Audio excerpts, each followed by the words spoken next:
आज बात करेंगे सर पटेल इंजीनियरिंग की। और ये वो शेयर है जब विजय केडिया साहब ने इसके अंदर अपना स्टेक लिया तो इसके अंदर पंख लग गए और उसके बाद ये शेयर सबकी नज़रों में आ गया। वैसे मैं आपको बताऊं, कंपनी बहुत बढ़िया।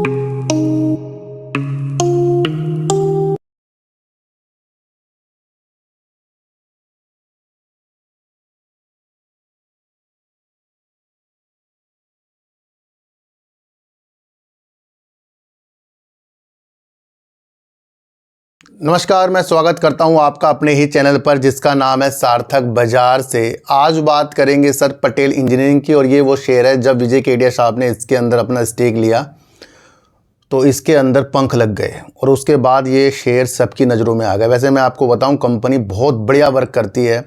और चाहे वो रेलवे के लिए हो, सड़क पुलों के लिए हो, सुरंगों के लिए हो, सिंचाई के लिए हो, जल विद्युत में काम करने के लिए, भारी भारी इंजीनियरिंग वर्क जो होते हैं उसके अंदर वर्क करने के लिए हो, उसके अंदर कंपनी बहुत दक्षता महसूस करती है, यानी कि अच्छे काम करती है। ये कंपनी का अपने पोर्टफोलियो में करीब करीब जल विद्युत के अंदर 50% यानी कि 50% तक की क्षमता बनाने की है जो इसका कारोबार होगा। फिलहाल इसका 45% तक का इसका कारोबार जल विद्युत के अंदर है।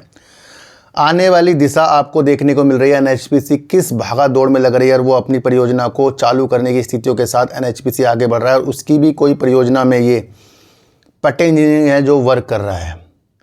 और आने वाली स्थितियों के साथ अगर सरकार की तरफ से जो करीब काफ़ी ज़्यादा हज़ारों करोड़ों में परियोजनाएं निकलेंगी जल विद्युत के अंदर या नवकरणीय ऊर्जा के अंदर, तो उसके अंदर भी ये अपनी स्थितियों के साथ अच्छा खासा ऑर्डर खींचने के लिए भी वर्क करेगा। तो ये इसने पहले स्थितियों के साथ बताया था, है ना। तो अगर कोई बड़ा प्लेयर किसी भी कंपनी के अंदर अपनी स्थितियों को देखे तो उससे हाँ आ सकती है तेज़ी, क्योंकि वो एक बड़ा जाने माने व्यक्ति होते हैं। पर बाद में क्या होता है, वो निकल कर भी चले जाते हैं। तो अभी अगर हम देखें तो इसके अंदर अभी भी देखें तो विजय केडिया साहब की जो कंपनी है केडिया, तो वो इसके अंदर अभी होल्डिंग मार्च 2025 तक देखने को हमें नहीं मिलती, यानी कि उन्होंने भी अपनी स्टेक को सेल कर दिया है।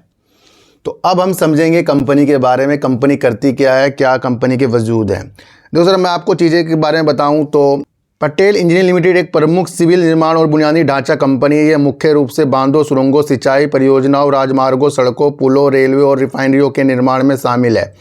इसके अलावा कंपनी रियल एस्टेट और टाउनशिप विकास में भी काम करती है। पटेल इंजीनियरिंग द्वारा किए जाने वाले मुख्य कार्य: कंपनी बांधों, सुरंगों, पुलों, सड़कों और रेलवे जैसे बुनियादी ढांचों का निर्माण करती है। जल विद्युत परियोजनाएं: पटेल इंजीनियरिंग जल विद्युत परियोजना के निर्माण में विशेषज्ञता रखती है। ये सबसे इम्पोर्टेंट चीज़ है। कंपनी सिंचाई प्रणाली के निर्माण और विकास में शामिल है।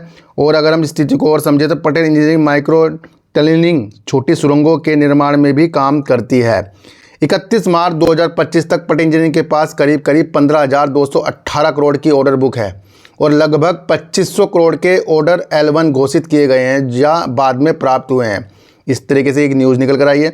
कुल मिलाकर कंपनी के पास 31 मार्च 2025 तक करीब करीब 17,718 करोड़ की ऑर्डर बुक है इकोनॉमिक टाइम्स के अनुसार। तो यानी कि कंपनी के पास अच्छी खासी ऑर्डर बुक है जहां पर वो उस काम को निष्पादित सालों में या महीनों में करेगी। ये आप समझ कर चलना। संक्षेप में थोड़ा सा और बताऊं तो पटेल इंजीनियरिंग जल विद्युत क्षेत्र में एक महत्वपूर्ण खिलाड़ी और 31 मार्च 2025 तक मजबूत ऑर्डर बुक के साथ जल विद्युत परियोजना पर काम कर रही है। यानी कि जो भी इसकी ऑर्डर बुक है उसके अंदर एक मजबूत ऑर्डर बुक जल विद्युत परियोजना की भी है। ये आप समझ कर चला। अभी मैंने आपको बताया ना कि पटेल इंजीनियरिंग वर्तमान में एनएचपीसी के साथ दिबांग बहुउद्देश्य परियोजना पर काम कर रही है। काफ़ी बड़ी परियोजना है। ये परियोजना 2880 मेगावाट की है और इसमें सुरंग आदि का निर्माण शामिल है।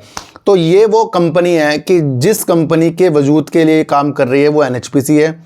एनएचपीसी अपनी स्थितियों को जल विद्युत के अंदर काफ़ी अच्छा करने की स्थिति के साथ देश की बड़ी जल विद्युत कंपनी भी है। और उसके भागादौड़ी के लिए जो वर्क कर रही है, कौन कर रही है? पटेल इंजीनियरिंग कर रही है। ये आप समझ कर चलना।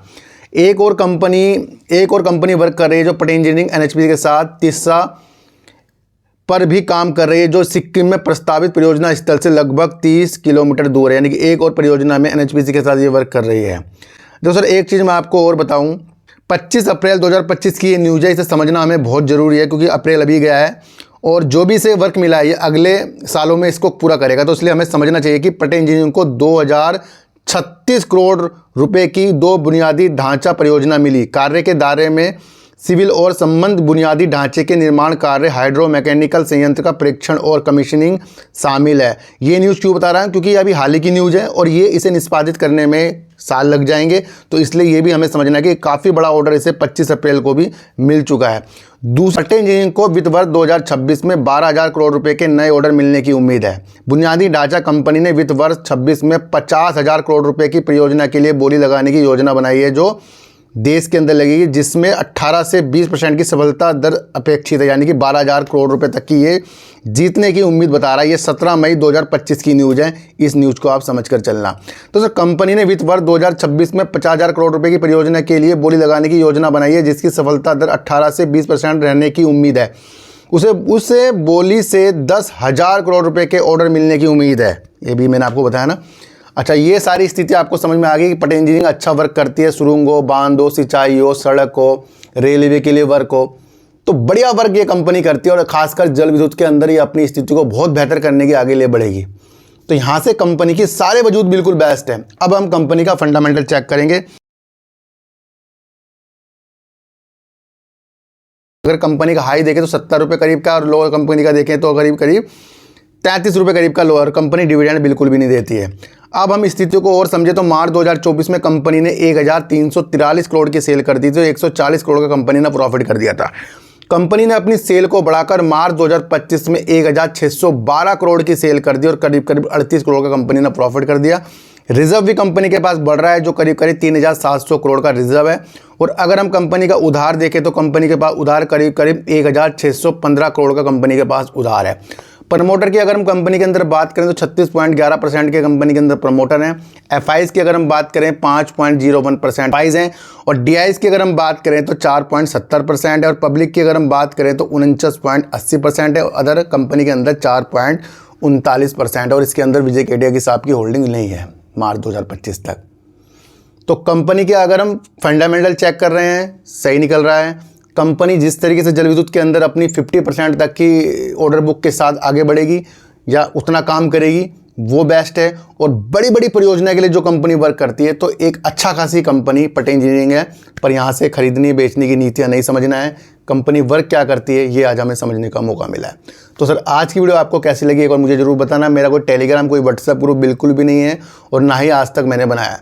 तो सर, सच्ची वीडियो देखिए, अच्छी वीडियो देखिए, समझ कर देखिए। सर, किसी की बातों में आपको आना ही नहीं है, चाहे मैं क्यों ना हूँ। तो सर, चींटी को आटा दीजिए, गाय को रोटी दीजिए, और अपने बच्चों को ज़्यादा से ज़्यादा प्यार कीजिए, क्योंकि बच्चे ही आपकी मासूमियत से किस्मत पलटेंगे। तो फिर मिलेंगे आपसे नई वीडियो के साथ, जब तक के लिए नमस्कार।